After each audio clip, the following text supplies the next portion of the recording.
Sir ನಿಮ್ಮಲ್ಲಿ ಒಂದು request, ನಿಮ್ಮಲ್ಲಿ ಆಪ್ಷನ್ ಇದ್ರೆ ಇಲ್ಲ ಪ್ರಾವಿಷನ್ ಇದ್ರೆ ಒಂದು ಮಂಪರು ಪರೀಕ್ಷೆ ಮಾಡಿಸ್ಬಿಡಿ ಸರ್. ಈ ಕೋರ್ಟ್ಗೆ ನಾನು ಹಾಜರಾಗದೆ ಈ ಕೋರ್ಟ್ನ ಅಮೂಲ್ಯವಾದ ಸಮಯನ ನಾನು ಹಾಳು ಮಾಡಿದಿನೋ ಇಲ್ಲ ಸುಳ್ಳು ಕೇಸ್ ಹಾಕಿ ಇವ್ರು ಹಾಳು ಮಾಡಿದ್ರು ಅಂತ ಗೊತ್ತಾಗುತ್ತೆ. ನೀವೇನ್ ಹೇಳ್ತೀರ್ರಿ ಸರ್?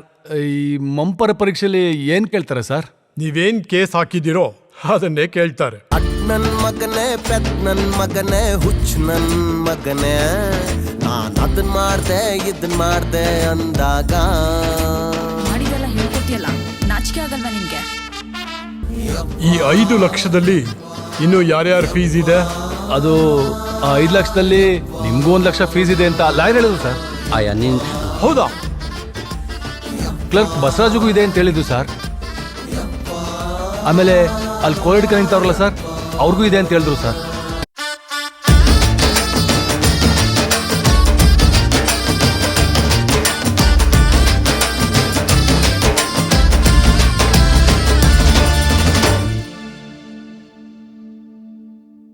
FMCಗೆ ನಮಸ್ಕಾರ ಸರ್. ನಮಸ್ತೆ ಸರ್. ಕಂಗ್ರ್ಯಾಚುಲೇಷನ್ಸ್. ತುಂಬಾ ಥ್ಯಾಂಕ್ ಯು ಸರ್. ನಿಮ್ಮ ಈ ಒಂದು ಸಿನಿಮಾ ನಿಮ್ದೇ ಕಥೆ, ಇದನ್ನ ನೀವು ಈಗ ಯೂಟ್ಯೂಬ್ ನಲ್ಲಿ ರಿಲೀಸ್ ಮಾಡಕ್ ಹೊರಟಿದ್ದೀರಿ. ಹೌದು ಸರ್.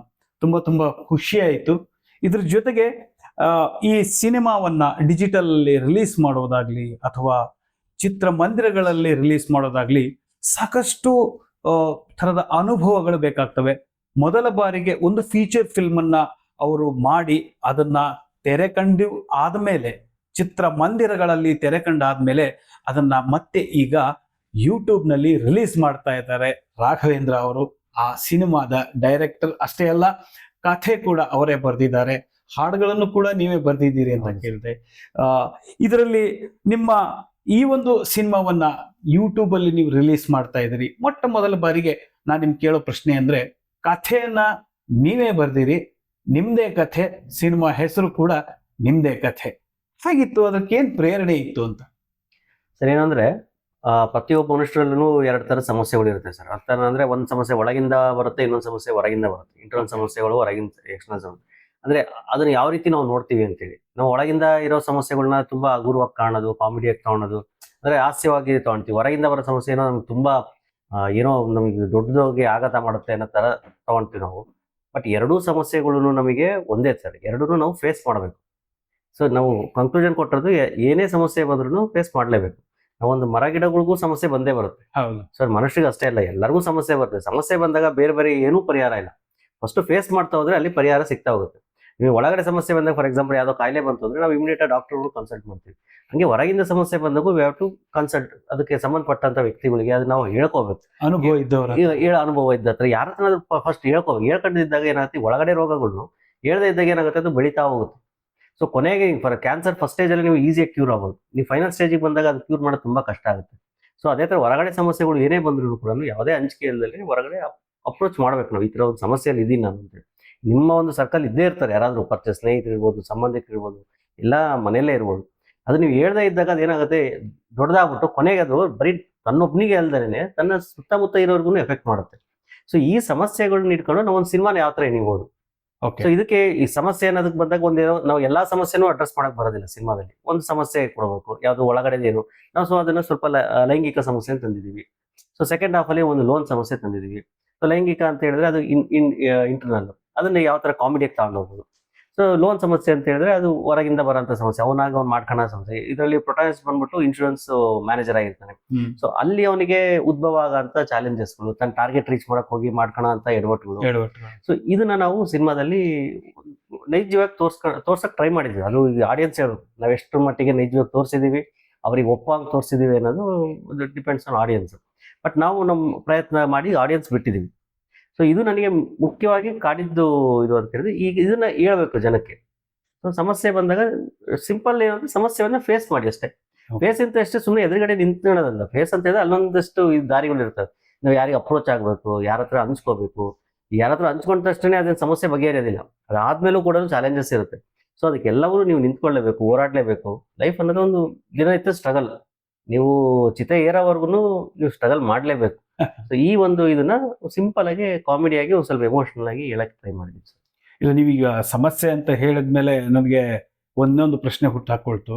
ನೀವೀಗ ಏಪ್ರಿಲ್ 4ಕ್ಕೆ ಈ ಸಿನಿಮಾವನ್ನ ಚಿತ್ರಮಂದಿರಗಳಲ್ಲಿ ಬಿಡುಗಡೆ ಮಾಡಿದ್ರಿ. ಹೌದು. ಅವಾಗ ನಿಮ್ ತಯಾರಿ ಹೇಗಿತ್ತು, ಆಮೇಲೆ ಅದು ಹೇಗಿರ್ಬೇಕಿತ್ತು? ಒಳ್ಳೆ ಕ್ವಶನ್ ಸರ್. ಆಕ್ಚುಲಿ ಏನಂದ್ರೆ ನಾವು ಒಂದು ಸಿನಿಮಾ ಮಾಡಬೇಕಾದಾಗ pre production and post production ಅಂತೇಳಿ ಈ ಒಂದು 3 ವಿಷಯ ಗೊತ್ತಿರುತ್ತೆ ನಮಗೆ. ಬಟ್ ಪ್ರೀ ಪ್ರೊಡಕ್ಷನ್ ಅಲ್ಲಿ ಏನೇನು ಬರಬೇಕು, ಸೊ ಇದೊಂದು ತಯಾರಿ ನಡೆಸ್ತೀವಿ. ಅಂದ್ರೆ ಪ್ರೀ ಪ್ರೊಡಕ್ಷನ್ ರೈಟಿಂಗ್ ಇರಬೇಕು, ಅದು ಮ್ಯೂಸಿಕ್ ಅದ್ರ ಬಗ್ಗೆ ಡಿಸ್ಕಷನ್ ಆಗಬೇಕು, ಅಂದ್ರೆ ಇಷ್ಟೆಲ್ಲ ಡಿಸ್ಕಷನ್ ಮಾಡ್ತೀವಿ. ನೆಕ್ಸ್ಟ್ ಪ್ರೊಡಕ್ಷನ್ ಅಲ್ಲಿ ಹೆಂಗಿರ್ಬೇಕು, ಪ್ರೋಗ್ರಾಮಿಂಗ್ ಹೆಂಗ್ ಹಾಕ್ಬೇಕು, ಪ್ರತಿಯೊಂದರಲ್ಲೂ ಡಿಸ್ಕಷನ್ ಅಂತ ಹೋಗ್ತೀವಿ. ನೆಕ್ಸ್ಟ್ ಪೋಸ್ಟ್ ಪ್ರೊಡಕ್ಷನ್ ಯಾರ ಹತ್ರ ಹೋಗ್ಬೇಕು, ಎಡಿಟಿಂಗ್ ಯಾರ ಹತ್ರ ಹೋಗ್ಬೇಕು, ಯಾವ ತರ ಕಟ್ ಆಗಬೇಕು, ಸೊ ಪ್ರತಿಯೊಂದು ಡಿಸ್ಕಷನ್ ಪ್ರಿಪ್ರೇಷನ್ ನೀಟಾಗಿ ಆಗ್ತಾ ಹೋಗುತ್ತೆ. ನೀವೇನು ಇಟ್ ಕಮ್ಸ್ ಟು ರಿಲೀಸ್ ಅಂತ ಹೇಳಿದಾಗ ನಾವು ಇನ್ನೊಬ್ಬರ ಮೇಲೆ ಡಿಪೆಂಡ್ ಆಗುತ್ತೆ. ಸೊ ಅಂದ್ರೆ ಅವ್ರು ಹೇಳಿದ್ರೆ ಹೆಂಗೆ, ಈಗ ನೀವು ಕಥೆಯಲ್ಲಿ ಯಾರು ಏನೇ ಹೇಳಿದ್ರು ಕೂಡ ಚೇಂಜ್ ಮಾಡ್ಕೊಳಕ್ಕೆ ಇಷ್ಟಪಡಲ್ಲ. ಸೊ ನಾನು ಬರ್ದಿರೋ ಕಥೆಯಲ್ಲಿ ನಾನು ಯಾರಾದ್ರೂ ಬಂದು ಇದು ಯಾಕೆ ಹಂಗೆ ಅಂದ್ರೆ ನಾನು ಜಸ್ಟಿಫೈ ಮಾಡಕ್ಕೆ ಇಷ್ಟಪಡ್ತೀನಿ. ಸೊ ಇದಿಲ್ಲ, ಇದಕ್ಕೋಸ್ಕರ ಇದು ಇಟ್ಟಿದ್ದೀನಿ, ಇದಕ್ಕೋಸ್ಕರ ನಾನು ಇದು ಮಾಡ್ತಾ ಇದ್ದೀನಿ ಅಂತ ಹೇಳಿ. ಇಟ್ಸ್ ಕಮ್ಸ್ ಟು ರಿಲೀಸ್ ಅಲ್ಲ, ನಮ್ದೇ ಆ ಥರ ಕಳ್ಕೊಂಡ್ಬಿಡ್ತೀವಿ. ನಮ್ಮ ಸಿನಿಮಾನ ರೀಚ್ ಅನ್ನೋದು ಇರುತ್ತೆ ಸರ್. ನಮ್ಮ ಸಿನಿಮಾನ ಈಗ for example marketing and promotion both are different. Marketing ಬೇರೆ, ಪ್ರಮೋಷನ್ ಬೇರೆ. ಮಾರ್ಕೆಟಿಂಗ್ ಅಂತ ಹೇಳಿದ್ರೆ ನಂದು ಒಂದು ಪೋಸ್ಟ್ ಹಚ್ಚಬೇಕು, ಪ್ರಮೋಷನ್ ಎಲ್ಲಿ ಹಚ್ಚಬೇಕು ಪೋಸ್ಟ್ ಅದು. ಸೊ ಇದು ನಾವು ಡಿಸೈಡ್ ಮಾಡ್ಬೇಕು. ಯಾಕೆ ನಮ್ಮ ಸಿನಿಮಾ ಜಾನರ್ ಏನು ಅಂತ ನಮಗೆ ಗೊತ್ತಿರುತ್ತೆ. ಸಿಂಗಲ್ ಸ್ಕ್ರೀನ್ ಎಲ್ಲ ಸ್ಕ್ರೀನಲ್ಲೂ ಬರಬೇಕು, ಬಟ್ ಜನ ಎಲ್ಲಿ ಜಾಸ್ತಿ ಹೋಗ್ತಾ ಇದ್ದಾರೆ ಇವತ್ತು. ಸೊ ಇವೆಲ್ಲ ಡಿಪೆಂಡ್ ಆಗುತ್ತೆ. ನಾವು ರಿಲೀಸ್ ಟೈಮಲ್ಲಿ ನಮ್ಗೆ ಏನ್ ಮಾಡ್ಬೇಕು ಅನ್ನೋದು ಒಂದು ಕ್ವಶನ್ ಮಾರ್ಕ್ ಬಂದ್ಬಿಡುತ್ತೆ. ಓಕೆ. ಅದೇ ಟೈಮಲ್ಲಿ ನಾವು ಪ್ರೊಡ್ಯೂಸರ್ನ ಪ್ರತಿ ಹಂತದಲ್ಲೂ ಕನ್ವಿನ್ಸ್ ಮಾಡ್ತಾನೆ ಬಂದಿರ್ತೀವಿ. ಈಗ ಸಿನಿಮಾ ಸ್ಟಾರ್ಟ್ ಆಗ್ಬೇಕಾದ್ರೆ ನೀವು ಪ್ರೊಡಕ್ಷನ್ ಇದರಲ್ಲಿ ಇರೋದ್ರಿಂದ ನಿಮಗೂ ನಾವು ಒಂದು ಬಡ್ಜೆಟ್ ಕೊಟ್ಟರೆ ಬೇರೆ ಇರುತ್ತೆ. ಸೊ ಬರ್ತಾ ರೈಸ್ ಆದಾಗ ನಾವು ಕನ್ವಿನ್ಸ್ ಮಾಡ್ತಾ ಹೋಗ್ತೀವಿ, ಇದೇನಕ್ಕೆ ಬೇಕು, ಜಾಸ್ತಿ ಆದಾಗ ವ್ಯಾಲ್ಯೂಸ್ ಏನು ಬೆಳೆಯುತ್ತೆ ಅಂತೇಳಿ. ರಿಲೀಸ್ ಬಂದ ತಕ್ಷಣ ನಾವು ಕುಗ್ಬಿಡ್ತೀವಿ. ಅಲ್ಲಿಂದ ಕನ್ವಿನ್ಸ್ ಮಾಡ್ಕೊಂಡ್ ಬಂದಿದ್ದು ಇಲ್ಲೂ ಕನ್ವಿನ್ಸ್ ಮಾಡ್ಬೇಕು ನಾವು. ಯಾಕಂದ್ರೆ ಸಿನಿಮಾ ಪ್ರತಿಯೊಬ್ಬರದ್ದು ಇರುತ್ತೆ, ಬರೀ ನಾವು ಒಬ್ಬರದಲ್ಲ. ಪ್ರೊಡ್ಯೂಸರಿಗೆ ಹಾಕಿದ ದುಡ್ಡು ವಾಪಸ್ ಬರಬೇಕು, ಒಬ್ಬ ಟೆಕ್ನಿಷಿಯನ್ಗೆ ಹೆಸರು ಬರಬೇಕು, ಒಬ್ಬ ಡೈರೆಕ್ಟರ್ಗೆ ಒಂದು ಕತೆ ರೀಚ್ ಆಗಬೇಕು, ಒಬ್ಬ ಆರ್ಟಿಸ್ಟಿಗೆ. ನಮ್ದಲ್ಲಿ ಮಾಡಿರೋ ಅಭಿಲಾಷ್ ದಳಪತಿ ಅಂತ ಆರ್ಟಿಸ್ಟ್ ತುಂಬಾ ಚೆನ್ನಾಗಿ ಮಾಡಿದ್ದಾರೆ. ರಾಶಿಕಾ ಶೆಟ್ಟಿ ಅನ್ನೋರು, ಇದೊಂದು ಸಿ ಕೆ ಚಂದ್ರು ಸರ್, ಈಗ ಬಿಗ್ ಬಾಸ್ ಅಲ್ಲಿ ರಾಶಿಕಾ ಶೆಟ್ಟಿ ಅವರು. ಸೊ ಲವ್ ಮಕ್ಕಳಲ್ಲಿ 3 ಸಿನಿಮಾ ಬರ್ತಾ ಇದೆ ನಮ್ಮ ಹೀರೋದು ಅಭಿಲಾಷ್ ದಳಪತಿ ಅವರು. ಸೊ ಎಲ್ಲರೂ ತುಂಬಾ ನೈಜವಾಗಿ ತುಂಬಾ ಚೆನ್ನಾಗಿ ಮಾಡಿದ್ದಾರೆ. ಸೊ ಎಲ್ಲರಿಗೂ ಒಂದು ಹೆಸರು ಕೊಡಬೇಕು. ಸೊ ಇದಕ್ಕೆ ನಾವು ಮಾಡ್ಬೇಕಾದ ಪ್ರಾಮಾಣಿಕ ಪ್ರಯತ್ನ ರೀಚ್ ಮಾಡ್ಬೇಕು. ಸೊ ರೀಚ್ಗೆ ನಾವೇನ್ ಮಾಡ್ಬಿಡ್ತೀವಿ, ಸಿನಿಮಾ ಚೆನ್ನಾಗಿದ್ರೆ ತಗೊಂಡು ಹೋಗ್ಬಿಡುತ್ತೆ.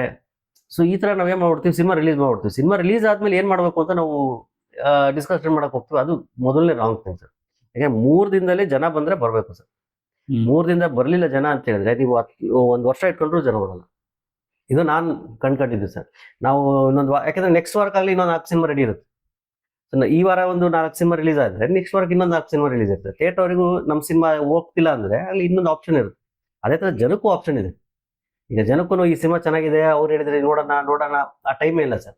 ಅವ್ರಿಗೂ ತುಂಬಾ ವೆರೈಟೀಸ್ ಇದೆ, ತುಂಬಾ ವೆರೈಟೀಸ್ ಲ್ಯಾಂಗ್ವೇಜಸ್ ಇದೆ, ಜೊತೆಗೆ OTTs ಇದೆ, ಸ್ಯಾಟಲೈಟ್ ಇದಾವೆ. ಎಲ್ಲಾ ತರದ ಜೊತೆಗೆ ನಾವು ಕಾಂಪೀಟ್ ಮಾಡ್ಬೇಕು ಅಂತ ಹೇಳಿದ್ರೆ ಫಸ್ಟ್ 3 days ಅಷ್ಟೇ. ಸೊ ಇದಕ್ಕೆ ನಮ್ದು ಪ್ರಿಪ್ರೇಷನ್ ರಿಲೀಸ್ ಮಾಡೋಕ್ಕೂ ಮುಂಚೆನೇ ಇರಬೇಕು.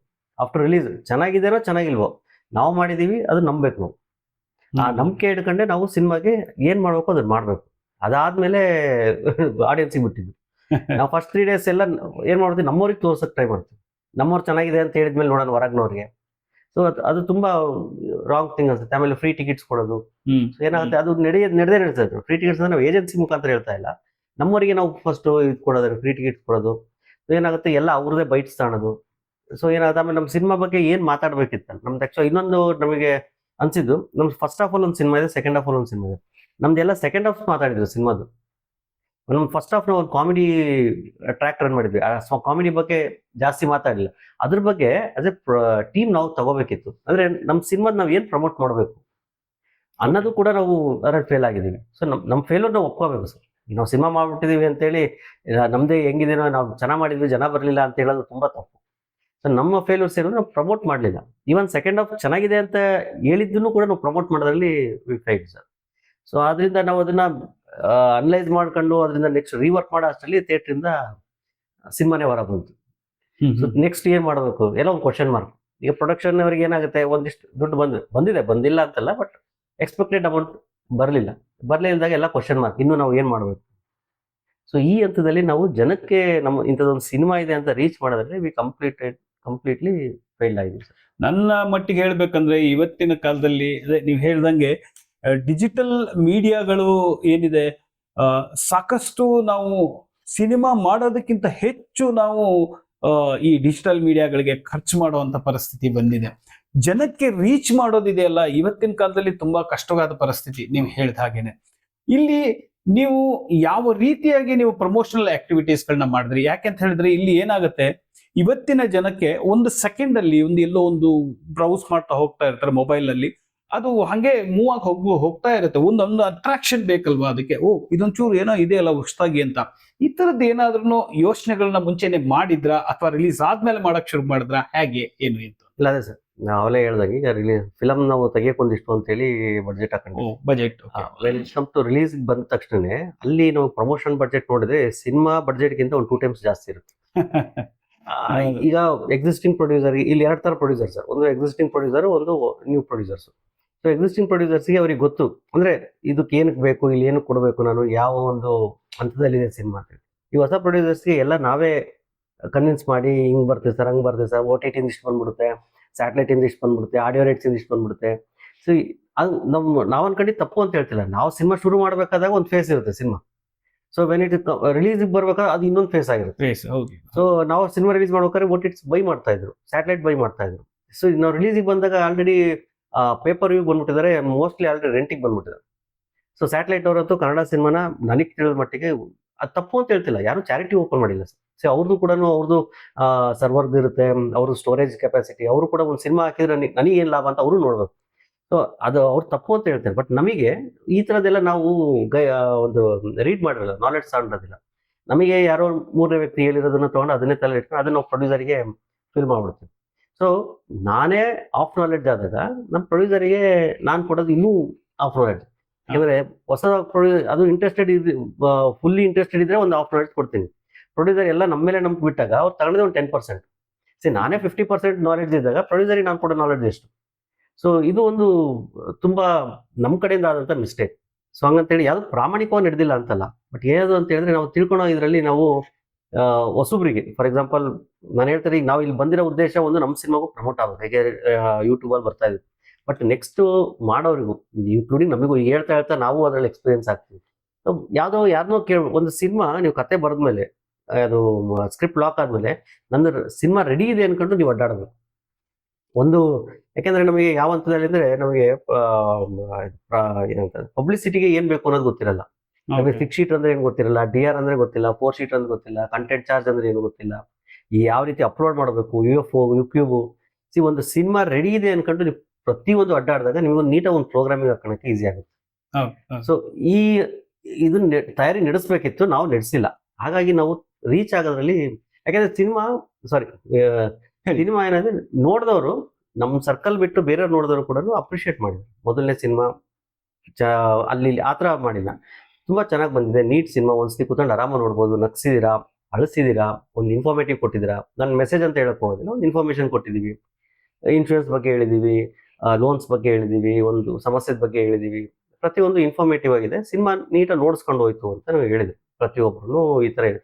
ಅದರಲ್ಲಿ ಒಂದು 8 ಜನ ಚೆನ್ನಾಗಿದೆ, ಒಂದಿಬ್ರು ಅವ್ರವ್ರದ್ದು ನಮ್ಮ ಸಿನಿಮಾ ಯಾರ ಜೊತೆ ಕಂಪೇರ್ ಮಾಡ್ತಾ ಇರೋದು ಮುಖ್ಯ. ನಮ್ಮ ಸಿನಿಮಾ ತಗೊಂಡು ನೀವು ಅನಿಮಲ್ ಸಿನಿಮಾ ಜೊತೆ ಕಂಪೇರ್ ಮಾಡಿದ್ರೆ ಅದು ಪಾಲಿಶ್, ನಮ್ಮ ಸಿನಿಮಾ ಸ್ವಲ್ಪ ಕಮ್ಮಿಯಾಗೆ ಕಾಣುತ್ತೆ. ಸೊ ಸಿನಿಮಾ ಕಾಂಟೆಂಟ್ ಅಷ್ಟೇ ನೋಡಿದ್ರೆ ಚೆನ್ನಾಗಿದೆ ಅಂತ ಹೇಳಿದ್ದಾರೆ. ಸೊ ಈ ಇದರಲ್ಲಿ ನಾವು ಅಂದ್ರೆ ಚೆನ್ನಾಗಿದೆ ಅಂತ ಅಂದಮೇಲೆ ನಾವು ಅದನ್ನ ರೀಚ್ ಮಾಡೋದ್ರಲ್ಲಿ ಬಹಳಷ್ಟು ಸೋತಿದ್ದೀವಿ.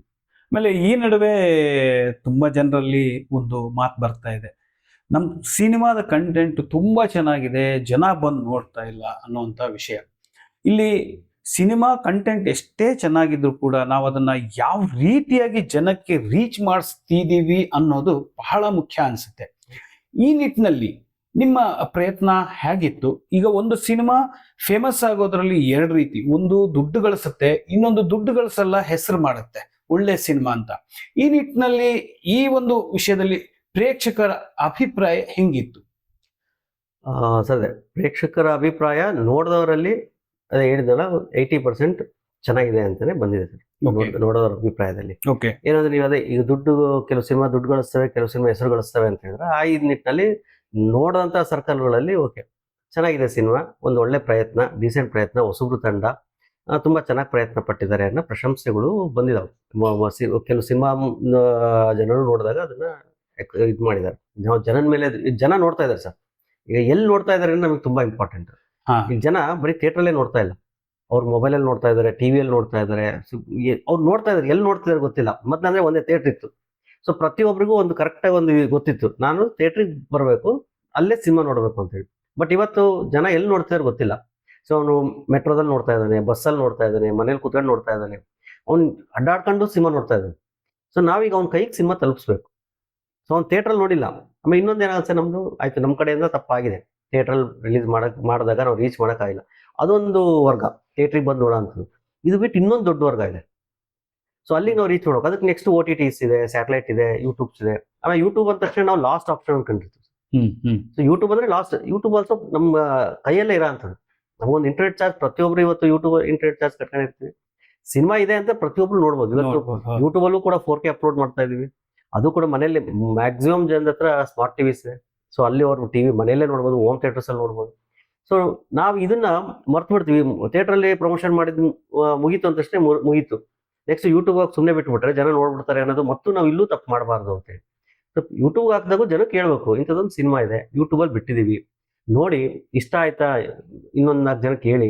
ಈಗ ನಾವೇನು ನೆಕ್ಸ್ಟ್ ಸಿನಿಮಾ ನಾವು ದೊಡ್ಡದಾಗಿ ಮಾಡೋದಿಲ್ಲ, ನಾವು ಒಂದು ಇನ್ಫಾರ್ಮೇಟಿವ್ ಕೊಡೋ ಅಂಥ ಸಿನಿಮಾಗಳೇ ಮಾಡಿರ್ತೀವಿ. ಸೊ ನೆಕ್ಸ್ಟು ನಮಗೂ ಒಂದು ಹೊಸೊಬ್ರಿಗೆ ಬೆಳೆಸ್ದಂಗೆ ಆಗುತ್ತೆ.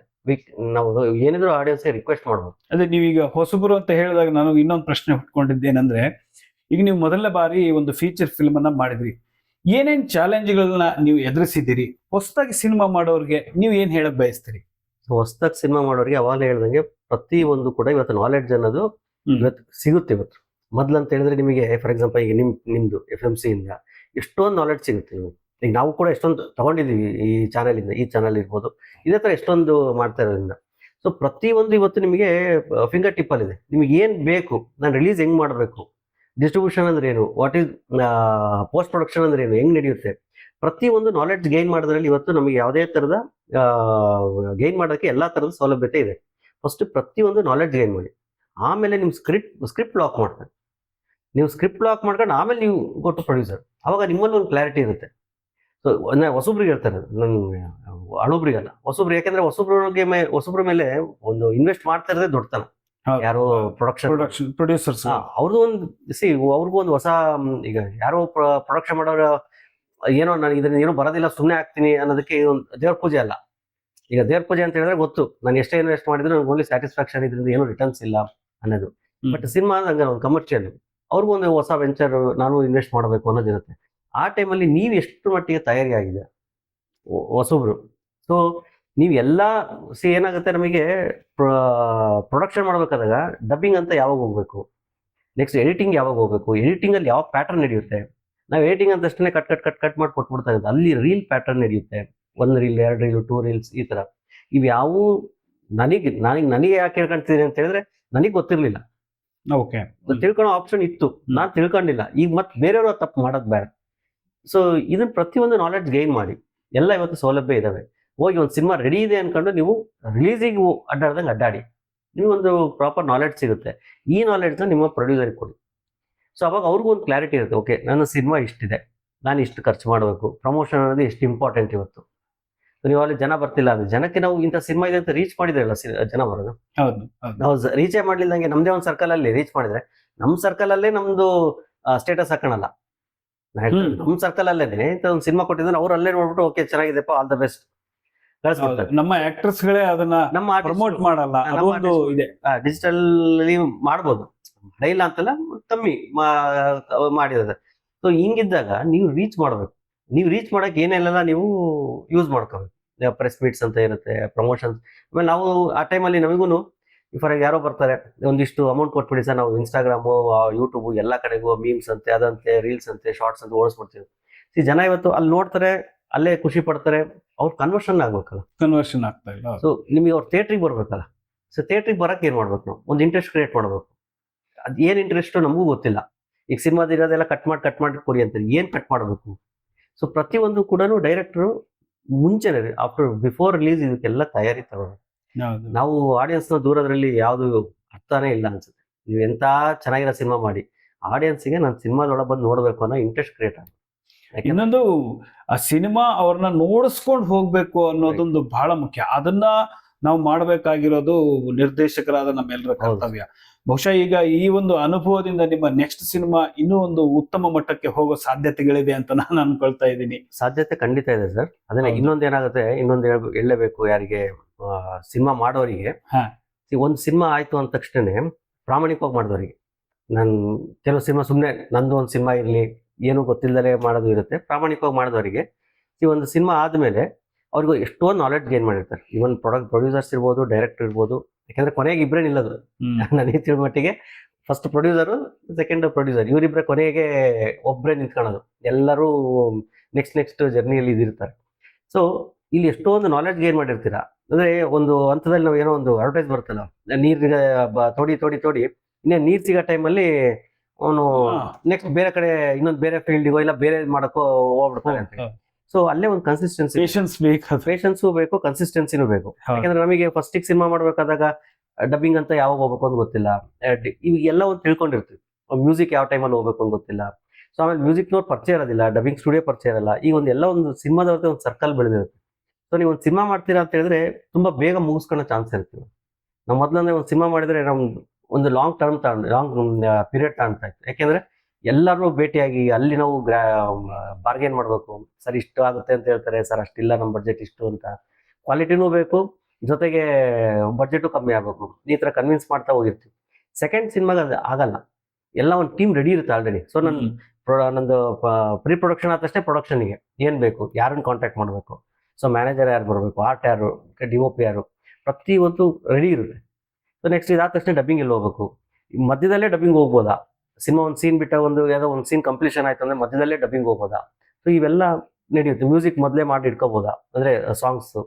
ಸೊ ಇವೆಲ್ಲ ಪ್ರಿಪ್ರೇಷನ್ ಮೊದಲೇ ಮಾಡ್ಕೊಳ್ಳೋದ್ರಿಂದ ಟೈಮ್ ಸೇವ್ ಆಗುತ್ತೆ. ಟೈಮ್ ಸೇವ್ ಕೂಡ ಒಂದು ಅಮೌಂಟ್ ಸೇವ್ ಆಗುತ್ತೆ. ನೀವು ಇವಾಗ ಟೈಮ್ ಸೇವ್ ಅಂದ ತಕ್ಷಣನೇ ನನಗೆ ನೆನಪಾಯ್ತು, ನಾವು FMC ನಲ್ಲಿ ಇದೇ ಕೆಲಸ ಮಾಡ್ತಾ ಇರೋದು. ಯಾಕೆಂದ್ರೆ ಇವಾಗ ನಾವು ಸಿನಿಮಾ ಮಾಡಿ ಆ ತಪ್ಪಿನಿಂದ ನಾವು ಕಲ್ತ್ಕೊಳ್ಳೋದಕ್ಕಿಂತ ಹೆಚ್ಚು ಇನ್ನೊಬ್ರು ಸಿನಿಮಾ ಮಾಡಿ ಅಲ್ಲಿ ಅವ್ರು ಏನು ತಪ್ಪು ಮಾಡಿದ್ದಾರೆ ಅನ್ನೋದ್ರಿಂದ ಕಲಿಯೋದು ತುಂಬಾ ತುಂಬಾ ಸೂಕ್ತ ಅನ್ಸುತ್ತೆ. ಆ ಕಾರಣದಿಂದಲೇ ಈ ತರ ಇಂಟರ್ವ್ಯೂಗಳನ್ನ ನಾವು ಮಾಡಿ ನಿಮಗೆ ಹಲವಾರು ವಿಷಯಗಳನ್ನ ತಿಳಿಸ್ತಾ ಇದೀವಿ. ಹೊಸಬರು ಮಾತ್ರ ಈ ಸಿನಿಮಾಗಳನ್ನ ಮಾಡುವಾಗ ತುಂಬಾ ತುಂಬಾ ತುಂಬಾ ಕೇರ್ಫುಲ್ ಆಗಿರ್ಬೇಕು. ಆ ಕಾರಣದಿಂದನೇ ಈ ಸಂದರ್ಶನಗಳನ್ನ FMC ಇಂದ ನಾವು ಮಾಡ್ತಾ ಇರೋದು. ಅದನ್ನ ನೀವು ಪೂರ್ತಿಯಾಗಿ ನೋಡಿ, ಅದನ್ನು ನೋಡಿ ನಿಮ್ಮ ಸಿನಿಮಾಗಳಲ್ಲಿ ತಪ್ಪುಗಳನ್ನ ತಿದ್ದಿಕೊಳ್ಳುವ ಒಂದು ಕೆಲಸವನ್ನು ಮಾಡಿದಾಗ ಕನ್ನಡ ಸಿನಿಮಾ ಇಂಡಸ್ಟ್ರಿ ಉಳಿಯೋದ್ರಲ್ಲಿ ತುಂಬಾ ತುಂಬಾ ತುಂಬಾ ಒಂದು ದೊಡ್ಡ ಯೋಗ್ಯದಾನ ನಿಮ್ಮ ಕಡೆಯಿಂದ ಆಗತ್ತೆ ಅಂತ ನಾನು ಹೇಳ್ತಾ ಇದ್ದೀನಿ. ನೋಡಿ, ಇವಾಗ ಒಂದು ವಿಷಯ ಹೇಳಿದ್ರಿ, ನೀವು ಸಿನಿಮಾ ರಿಲೀಸ್ ಮಾಡಿದ್ರಿ, ಮಲ್ಟಿಪ್ಲೆಕ್ಸ್ಗಳದ್ದು ಕೆಲವೊಂದು ವಿಷಯಗಳು ಏನೇನೋ ಇಶ್ಯೂಸ್ಗಳು ಇರುತ್ತೆ, 3 ದಿವಸದಾದ್ಮೇಲೆ ತೆಗಿತಾರೆ, ಮುಂದೆ ಯಾವುದೋ ಸಿನಿಮಾಗಳು ಬರುತ್ತೆ, ಈ ಥರದ್ದೆಲ್ಲ ಇತ್ತು. ಅದಷ್ಟರಲ್ಲಿ ನಮ್ಮ ಸಿನಿಮಾ ಜನರನ್ನ ಅಟ್ರಾಕ್ಷನ್ ಮಾಡಬೇಕು, ಹಿಡಿದಿಡಬೇಕು ಅನ್ನುವಂಥ ವಿಷಯಗಳು ಆಗ್ಲಿ. ಅದೊಂದೇನೋ ಒಂದು ಕೆಲಸದಿಂದ ಈ ಥರ ಎಲ್ಲ ಆಗಿ ಒಂದು ಅನುಭವನ ಪಡೆದುಕೊಂಡಿದ್ದೀರಿ. ಹಾಗಾದ್ರೆ ನೀವು ಈ OTTಗಳಿಗೆ ಯಾಕೆ ಹೋಗ್ಲಿಲ್ಲ? ಏನ್ ಸಮಸ್ಯೆ ಇತ್ತು ನಿಮಗೆ ಅಂತ? ಇಲ್ಲ, OTTಗೆ ನಾವು ಡೈರೆಕ್ಟ್ ಅಪ್ರೋಚ್ ಮಾಡಿದ್ವಿ ಸರ್. ನಾವು OTTಗಳಿಗೆ ಡೈರೆಕ್ಟ್ ಅಪ್ರೋಚ್ ಹೋದ್ವಿ. ಬಟ್ ನಮಗೆ ಡೈರೆಕ್ಟ್ ಅಪ್ರೋಚ್ ಅಂದ್ರೆ ಒಂದು ಫಸ್ಟ್ OTT ಹೋಗಕ್ಕೆ ಟ್ರಾನ್ಸ್ಪರೆನ್ಸಿ ಇಲ್ಲ ಸರ್.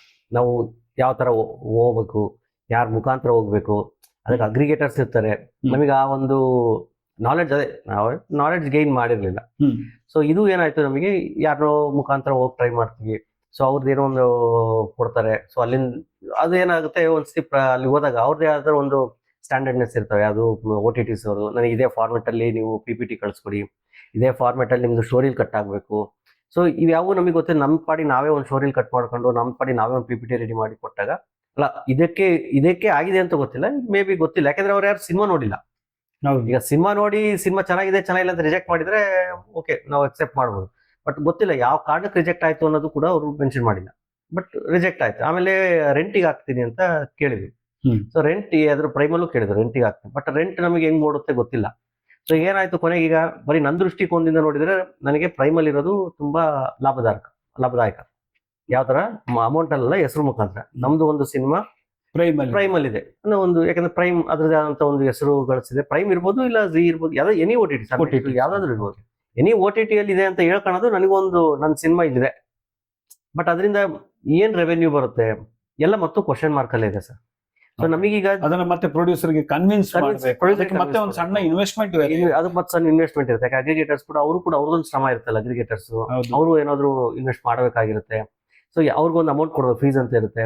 ಈ ಫೀಸ್ ನ ನಾವು ಈಗ ಅಫೋರ್ಡಬಲ್ ಇದೀವ ಮಾಡೋದಕ್ಕೆ. ಸೊ ಇವೆಲ್ಲ ಯೋಚನೆ ಮಾಡಿ ಇನ್ನು ಇದೇ ತರದಲ್ಲಿ ಯೋಚನೆ ಮಾಡಿದಾಗ ಇನ್ನೊಂದು ಕೆಲವು ಇಂಟ್ರೆಸ್ಟ್ಗಳು ನೋಡಿದಾಗ ಮೊನ್ನೆ ಅಮೀರ್ ಖಾನ್ ಅವ್ರ ಸಿನಿಮಾ ಬಂತು, ಯಾವುದು ಸಿತಾರೆ ಜಮೀನ್ ಪರ್ ಅಂತ. ಅವರೊಂದು ಇಂಟ್ರೋ ಅಲ್ಲಿ ಹೇಳ್ತಾ ಇದ್ರು ಅವ್ರದ್ದು ದಂಗಲ್ ಸಿನಿಮಾ ಇವತ್ತು ಅದೇ ಹೈಯೆಸ್ಟ್ ಗ್ರಾಸ್ ಇದಾಗಿರೋದು.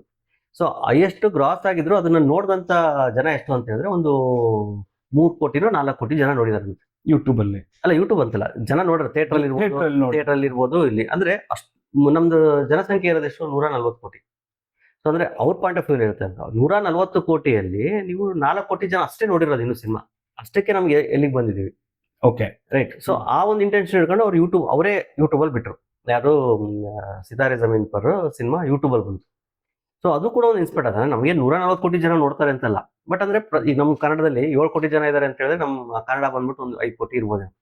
ಸೊ ಒಂದು 5 ಕೋಟಿ ಜನಕ್ಕೆ ನಾವು ರೀಚ್ ಆಗೋ ಒಂದು ಎಲ್ಲಾ ಸಾಧ್ಯತೆ ಇರೋದು ಯೂಟ್ಯೂಬ್. ಪ್ರತಿಯೊಬ್ಬರ ಕೈಯಲ್ಲೂ ಯೂಟ್ಯೂಬ್ ಇದೆ. ನಾವು ಯಾವ ತರ ರೀಚ್ ಮಾಡ್ತೀವಿ ಅಂದ್ರೆ 5 ಕೋಟಿ ನೋಡ್ತಾರೆ ಅಂತಲ್ಲ, ಇಂಥದ್ದೊಂದು ಸಿನಿಮಾ ಇದೆ.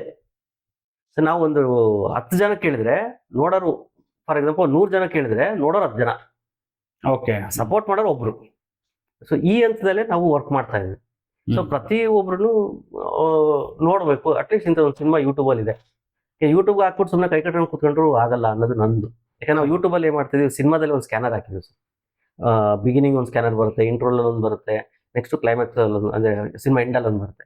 ಅಂದ್ರೆ ಬಿಗಿನಿಂಗ್ ಅಲ್ಲಿ ಸಿನಿಮಾ ಚೆನ್ನಾಗಿದ್ರೆ, ಇಂಟ್ರೋಲ್ ಅಲ್ಲಿ ನಿಮಗೆ ಚೆನ್ನಾಗಿ ಅನಿಸ್ತಾ ಇದ್ರೆ, ಕೊನೆಗೆ ನಿಮ್ಗೆ ಇಷ್ಟ ಆದ್ರೆ ಸೊ ಒಂದು ಟಿಕೆಟ್ ಅಮೌಂಟ್ ಆದ್ರೂ ಹಾಕ್ಬೋದು, ಇಲ್ಲ ಏನ್ ಅವ್ರ ಇಷ್ಟ ಆದ್ರೆ.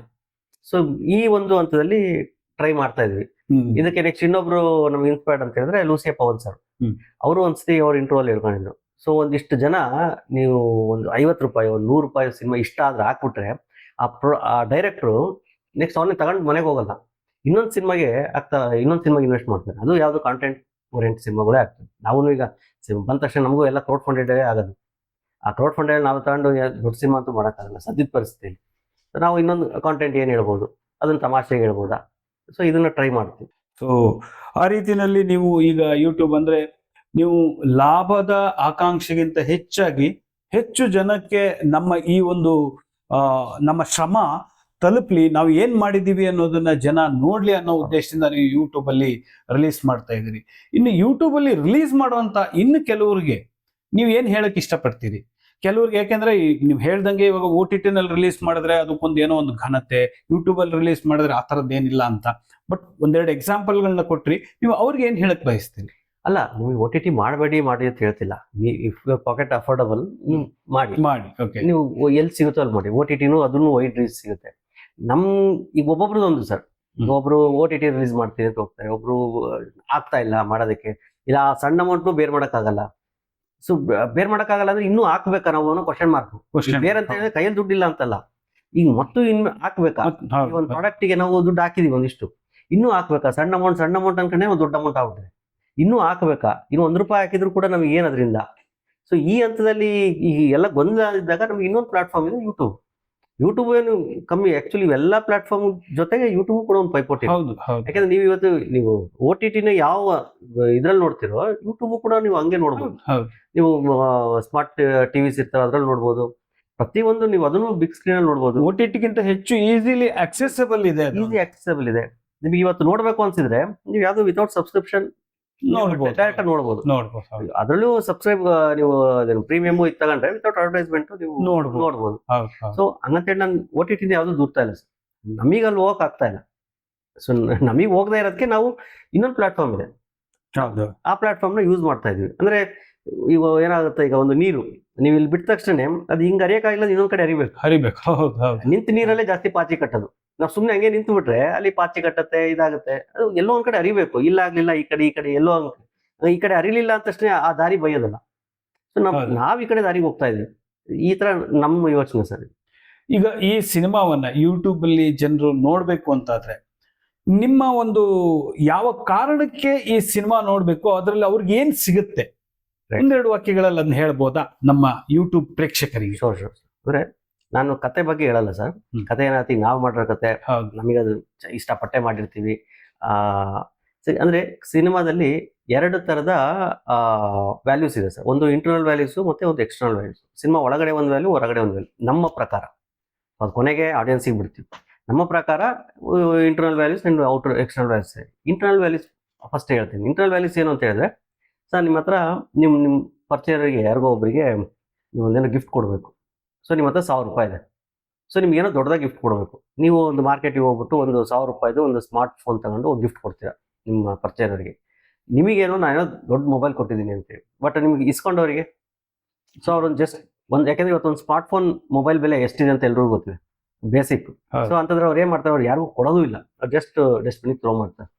ಸೊ ಅದೇ ನೀವು ಆ 1000 ರುಪೀಸಲ್ಲಿ ಒಂದು ವರ್ಕ್ ಪೆನ್ ಕೊಟ್ಟರೆ ನೀವು, ಸೊ ಅವ್ರು ಏನು ಮಾಡ್ತಾರೆ, ಅದನ್ನ ತನ್ನ ಜೋಬಲ್ಲಿ ಇಟ್ಕೊಂಡು, ಯಾಕಂದ್ರೆ ಪೆನ್ಗಳು ಭಾಳ ಅಂದ್ರೆ 50 ರೂಪಾಯಿ, ಮ್ಯಾಕ್ಸಿಮಮ್ ಅಂದರೆ 100 ರೂಪಾಯಿ, ದೊಡ್ಡ ರೆಗ್ಯುಲರ್ ಆಗಿ ಯೂಸ್ ಮಾಡೋದು.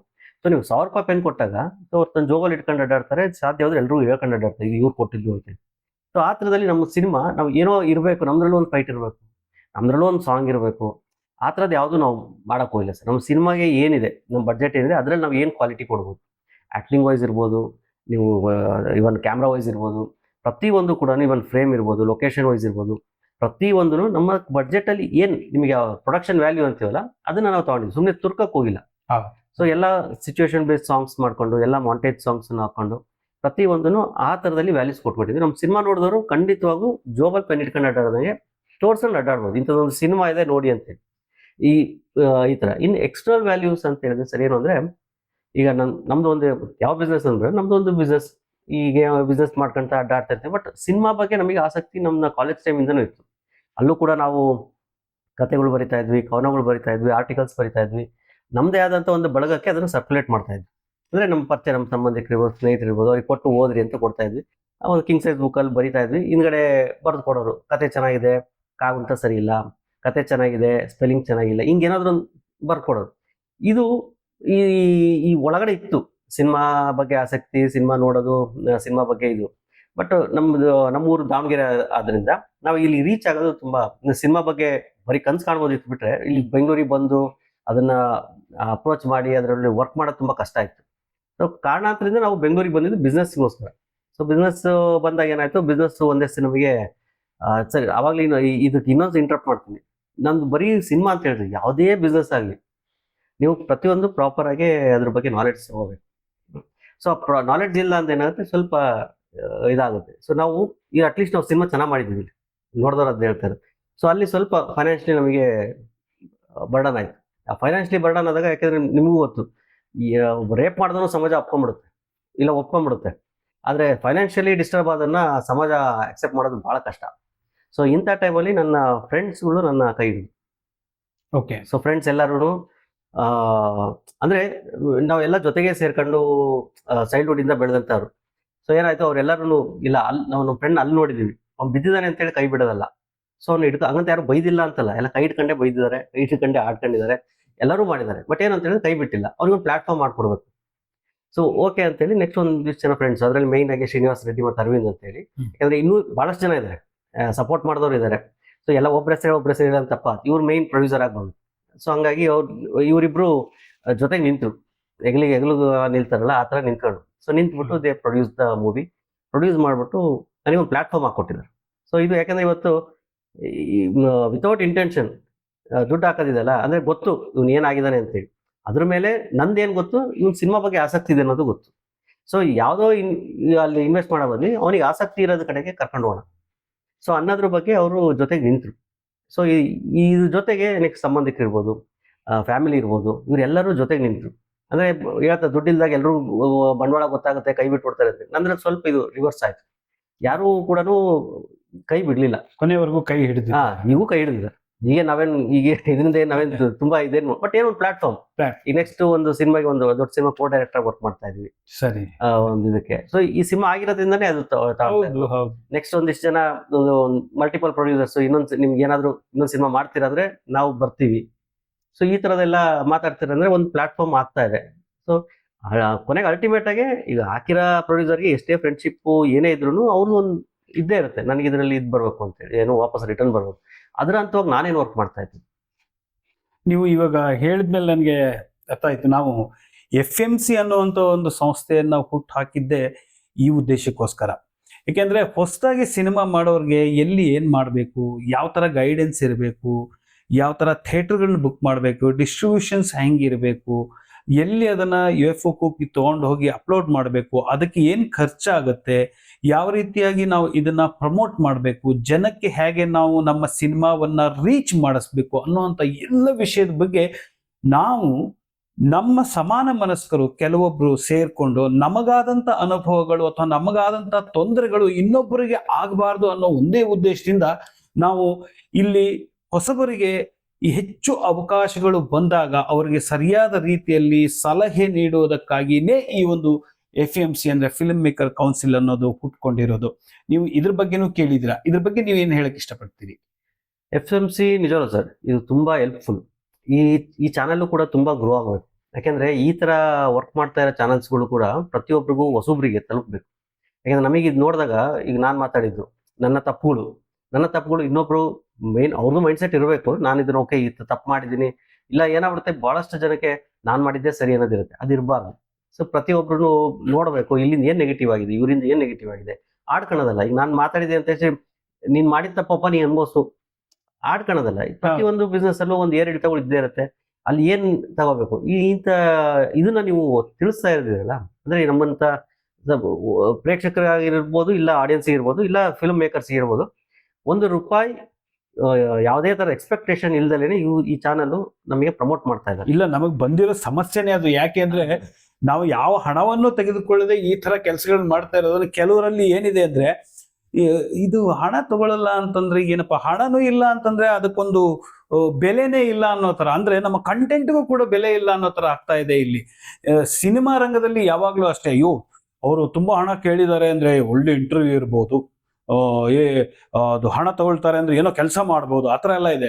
ನಾವು ಉಚಿತವಾಗಿ ಈ ಕೆಲಸವನ್ನು ಮಾಡ್ತಾ ಇದ್ದೇವೆ. ಪ್ರತಿ ವಾರ ಕೂಡ ನಾವು ಸಿನಿಮಾಗಳು ರಿಲೀಸ್ ಆಗೋದ್ರ ಬಗ್ಗೆ ಮಾತಾಡ್ತೀವಿ. ಪ್ರತಿ ವಾರ ನಾವು ಕೆಲವೊಬ್ಬರನ್ನ ಕರೆದುಕೊಂಡು ಬಂದು ಇಂಟರ್ವ್ಯೂಗಳನ್ನ ಮಾಡಿ ಅವರು ಮಾಡಿದ ತಪ್ಪುಗಳನ್ನ ಎತ್ತಿ ತೋರಿಸೋದು, ಅವ್ರನ್ನ ಹೀಗಳೆಯೋದು ಅಂತಲ್ಲ, ನಾವು ಆ ತಪ್ಪುಗಳಿಂದ ಇನ್ನು ಮಿಕ್ನಾದಂತಹ ಎಲ್ಲ ಸಿನಿಮಾ ಮೇಕರ್ಸ್ಗಳು ಕಲೀಲಿ ಅನ್ನೋ ಉದ್ದೇಶದಿಂದ ಉಚಿತವಾಗಿ ನಾವು ಮಾಡ್ತೇವೆ. ಆಕ್ಚುಲಿ ನಾವು ರಾಘವೇಂದ್ರ ಅವ್ರನ್ನ ಕೇಳಿದಾಗ ಅವರು ಕೂಡ ಹೇಳಿದ್ರು, ಸರ್ ಇದಕ್ಕೆ ಏನಾದ್ರೂ ಖರ್ಚಾಗತ್ತಾ, ಹಾಗಾಗತ್ತಾ, ಹೀಗಾಗತ್ತಾ ಅನ್ನುವಂಥದ್ದು. ಯಾಕೆಂದ್ರೆ ಫ್ರೀಯಾಗಿ ಯಾರು ಮಾಡಲ್ವಲ್ಲ ಸರ್.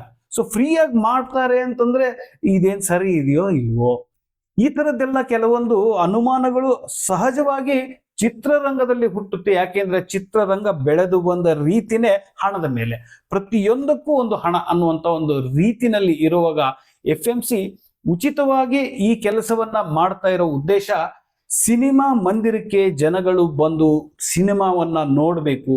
ಚಿತ್ರೋದ್ಯಮದಲ್ಲಿ ಲಕ್ಷಾಂತರ ಜನಗಳು ಈಗ ತಮ್ಮ ಜೀವನವನ್ನ ಸಾಗಿಸ್ತಾ ಇದ್ದಾರೆ, ಅದರಿಂದ ತಮ್ಮ ಹೊಟ್ಟೆಯನ್ನು ಹೊರೆದುಕೊಳ್ತಾ ಇದ್ದಾರೆ ಅನ್ನುವಾಗ ನಾವು ಆ ಒಂದು ಚಿತ್ರರಂಗದ ಎಲ್ಲರಿಗೂ ಕೂಡ ಒಂದು ಸಣ್ಣ ಸಲಹೆಯನ್ನ ನೀಡುವ ಮೂಲಕ ಕನ್ನಡ ಚಿತ್ರೋದ್ಯಮ ಬೆಳಿಬೇಕು, ಹೆಚ್ಚು ಹೆಚ್ಚು ಒಳ್ಳೆಯ ಸಿನಿಮಾಗಳು ಕನ್ನಡದಲ್ಲಿ ಬರಬೇಕು, ಜನ ನೋಡುವಂತಾಗಬೇಕು ಅನ್ನೋದೇ ನಮ್ಮ FMCಯ ಉದ್ದೇಶ. ಇಷ್ಟೆಲ್ಲ ಆದ್ರೂ ಕೂಡ ನಮ್ಮ ಜೊತೆಗೆ ತಮ್ಮ ತಪ್ಪುಗಳನ್ನ ಹೀಗೀಗಾಗಿತ್ತು ಅಂತ ನಿಷ್ಕಲ್ಮಶವಾಗಿ ಹಂಚಿಕೊಂಡಿದ್ದಾರೆ. ಇದು ಇತರ ಚಿತ್ರರಂಗದವರಿಗೂ ಕೂಡ, ಹೊಸದಾಗಿ ಸಿನಿಮಾ ಮಾಡುವವರಿಗೂ ಕೂಡ ಒಂದು ಪಾಠ ಆಗಬೇಕು. ಬೇರೆಯವರ ತಪ್ಪಿನಿಂದ ಪಾಠ ಕಲಿಯೋದಿದೆಯಲ್ಲ, ಅದು ತುಂಬಾ ಒಳ್ಳೆಯದು ಅಂತ ಹಿಂದೆ ಚಾಣಕ್ಯನೇ ಹೇಳಿದ್ದಾರೆ. ನಮ್ಮ ತಪ್ಪಿಂದ ನಾವು ಕಲಿತಾ ಹೋದ್ರೆ ನಾವು ಇಡೀ ಜೀವನ ಪರ್ಯಂತ ತಪ್ಪುಗಳನ್ನ ಮಾಡ್ತಾನೆ ಹೋಗ್ಬೇಕಾಗುತ್ತೆ. ಅಷ್ಟು ದೊಡ್ಡ ತಪ್ಪುಗಳನ್ನ ನಾವು ಏನ್ ಮಾಡಿದೀವಿ, ನಾವು ಏನ್ ಮಾಡಬಾರ್ದು ಅನ್ನೋದ್ರ ಬಗ್ಗೆ ಮಾತನಾಡಿದಂತಹ ರಾಘವೇಂದ್ರ ಅವ್ರಿಗೆ ನಮಸ್ಕಾರ. ಮತ್ತೆ ನೀವು ಇಷ್ಟು ಮನಸ್ಸು ಬಿಚ್ಚಿ ನಮ್ಮ ಹತ್ರ ಇವೆಲ್ಲವನ್ನ ಹಂಚಿಕೊಂಡಿದ್ದು ಕೂಡ ತುಂಬಾ ಖುಷಿ ಆಯ್ತು. ನಿಮ್ಮ ಸಿನಿಮಾ ಈ ಬರುವ ವಾರದಲ್ಲಿ ಅಂತ ನೀವೇನೋ ಹೇಳಿದ್ರಿ, ನಿಮ್ದೇ ಕಥೆ ಹೆಂಗಿದೆ ಸಿನಿಮಾ, ನಿಮ್ದೇ ಕಥೆ, ಆ ಸಿನಿಮಾವನ್ನ ಅವರು ಈಗ ಯೂಟ್ಯೂಬ್ ನಲ್ಲಿ ರಿಲೀಸ್ ಮಾಡ್ತಾ ಇದ್ದಾರೆ. ಸದ್ಯಕ್ಕೆ ಬಿಗ್ ಬಾಸ್ 12 ಅಲ್ಲಿರುವಂತಹ ರಾಶಿಕಾ ಶೆಟ್ಟಿ ಈ ಸಿನಿಮಾದಲ್ಲಿದ್ದಾರೆ. ಹೇಗಿದೆ ಸಿನಿಮಾ, ಏನು ಎಂತು? ನೀವು ಕೂಡ ಈ ಸಿನಿಮಾವನ್ನ ಯೂಟ್ಯೂಬ್ ಅಲ್ಲಿ ನೋಡಿ ಹೇಳಿ, ನೀವು ಇದನ್ನ ಯಾವತ್ತು ರಿಲೀಸ್ ಮಾಡ್ತಾ ಇದ್ದೀರಿ, ಏನು ಎಂತು ಅಂತ. ನಮ್ದು ವೀಕ್ಷಕರಿಗೆ ನಾನು ಏನ್ ಹೇಳಕ್ ಇಷ್ಟಪಡ್ತೀನಿ, ಇಲ್ಲ ಏನ್ ರಿಕ್ವೆಸ್ಟ್ ಮಾಡ್ಕೊಳಕ್ ಇಷ್ಟಪಡ್ತೀನಿ ಅಂದ್ರೆ, ಸಿನಿಮಾದಲ್ಲಿ ಒಂದು ಸ್ಕ್ಯಾನರ್ ಹಾಕಿದೀವಿ, ನೋಡಿ ನಿಮ್ಗೆ ಇಷ್ಟ ಆದ್ರೆ ಆ ಸ್ಕ್ಯಾನರ್ನ ಯೂಸ್ ಮಾಡ್ಕೊಂಡು ಒಂದು ಸಪೋರ್ಟ್ ಮಾಡ್ಬೋದು. ಅದೇ ತರ ಬೇರೆಯವ್ರಿಗೂ ಇಲ್ಲ ಸಪೋರ್ಟ್ ಮಾಡಿಲ್ಲ ಅಂದ್ರೆ ಬೇರೆಯವ್ರಿಗೆ ಅಟ್ಲೀಸ್ಟ್ ನೀವು ಅದನ್ನ ಶೇರ್ ಮಾಡಿ. ಸಿನಿಮಾ ಅಟ್ಲೀಸ್ಟ್ ಸಿನಿಮಾ ವೈಡ್ ಆಗಿ ರೀಚ್ ಆಗಲಿ ಅನ್ನೋ ಒಂದು ರಿಕ್ವೆಸ್ಟ್. ನನಗೆ ಆಡಿಯನ್ಸ್ ರಿಕ್ವೆಸ್ಟ್ ಬಿಟ್ಟು ಇನ್ನೇನು ಮಾಡ್ಕೊಳ್ಳೋ ಇದರಲ್ಲಿಲ್ಲ. ಸೊ ಹಂಗಾಗಿ ಯೂಟ್ಯೂಬಲ್ಲಿ ಆಗ್ತಾ ಇದೀವಿ, ಎಲ್ಲರೂ ಫಿಂಗರ್ ಟಿಪ್ಸಲ್ಲಿದೆ. ಬಿಗ್ ಸ್ಕ್ರೀನಿಂದ ಯುವರ್ ಸ್ಕ್ರೀನ್ ನಿಮ್ಮ ಅಂಗೈಗೆ ಬರ್ತಾ ಇದ್ದೀವಿ. ಮನೆಯಲ್ಲೂ ನೋಡ್ಬೋದು, ಕೈಯಲ್ಲೂ ನೋಡ್ಬೋದು ಇದನ್ನು. ಸೊ ದಯವಿಟ್ಟು ಸಪೋರ್ಟ್ ಮಾಡಿ, ಹೊಸ ಟೀಮ್ಗಳಿಗೆ ಸಪೋರ್ಟ್ ಮಾಡಿ ಅಂತ ರಿಕ್ವೆಸ್ಟ್ ಮಾಡ್ತೀವಿ. ನಿಮ್ದೇ ಕಥೆ ಈ ಸಿನಿಮಾ. ಒಟ್ಟಿನಲ್ಲಿ ಹೇಳೋದಾದ್ರೆ ಇದು ನಿಮ್ದೇ ಕಥೆನೆ. ನೋಡಿ, ಸಾಕಷ್ಟು ಜನ ಸಾಕಷ್ಟು ಸಮಸ್ಯೆಗಳಲ್ಲಿ ಬಳಲ್ತಾ ಇರ್ತಾರೆ. ಅವ್ರಿಗೆ ಗೊತ್ತಾಗದ ಹಾಗೆ ಅವ್ರು ಏನೋ ಒಂದು ಕೆಲಸವನ್ನು ಮಾಡಕ್ ಹೋಗಿ ಜನಕ್ಕೆ ಅದು ತಪ್ಪಾಗಿ ಕಾಣಿಸುವಂತಹ ಹಲವಾರು ಸಾಧ್ಯತೆಗಳಿರ್ತವೆ. ಒಂದ್ಸರಿ ಅದು ಒಳ್ಳೇದಾಗ್ಬೋದು, ಒಂದ್ಸರಿ ಕೆಟ್ಟದ್ದಾಗ್ಬೋದು. ಅವೆಲ್ಲವನ್ನ ಆ ಸಮಸ್ಯೆಗಳು ಏನೇನು, ಹ್ಯಾಕ್ ಬರ್ತವೆ ಮತ್ತು ಅದಕ್ಕೆ ಹ್ಯಾಕ್ ಪರಿಹಾರ ಕಂಡ್ಕೋಬಹುದು ಅನ್ನೋದೇ ಈ ಸಿನಿಮಾದ ಜೀವಾಳ. ಈ ಸಿನಿಮಾವನ್ನ ನೀವು ಎಲ್ಲರೂ ಕೂಡ ತಪ್ಪದೇನೆ ಯೂಟ್ಯೂಬಲ್ಲಿ ನೋಡಿ ಹರಸಿ ಚಿತ್ರೋದ್ಯಮವನ್ನ ಉಳಿಸಿ ಅಂತ ನಿಮ್ಮ ಹತ್ರ ಕೇಳ್ಕೊಳ್ತೀನಿ. ನಮ್ಮೊತ್ತಿಗೆ ಇಷ್ಟೊತ್ತು ನಮ್ಮ ಜೊತೆಗೆ ಬಂದು ನಿಮ್ಮ ಸಂದರ್ಶನವನ್ನ ನೀಡಿ ಮನಸ್ಸು ಬಿಚ್ಚಿ ನಿಮ್ಮ ಎಲ್ಲ ಅನಿಸಿಕೆಗಳನ್ನ ಹಂಚಿಕೊಂಡ ರಾಘವೇಂದ್ರ ಅವರಿಗೆ ನಾನು ಮತ್ತೊಮ್ಮೆ ನಮಸ್ಕಾರಗಳನ್ನ ತಿಳಿಸ್ತಾ ಇದ್ದೀನಿ. ನೀವು ಕೂಡ ನಿಮ್ದೇ ಕಥೆನ ನಿಮ್ ಯೂಟ್ಯೂಬ್ ಅಲ್ಲಿ ನೋಡ್ತಿರಲ್ವಾ,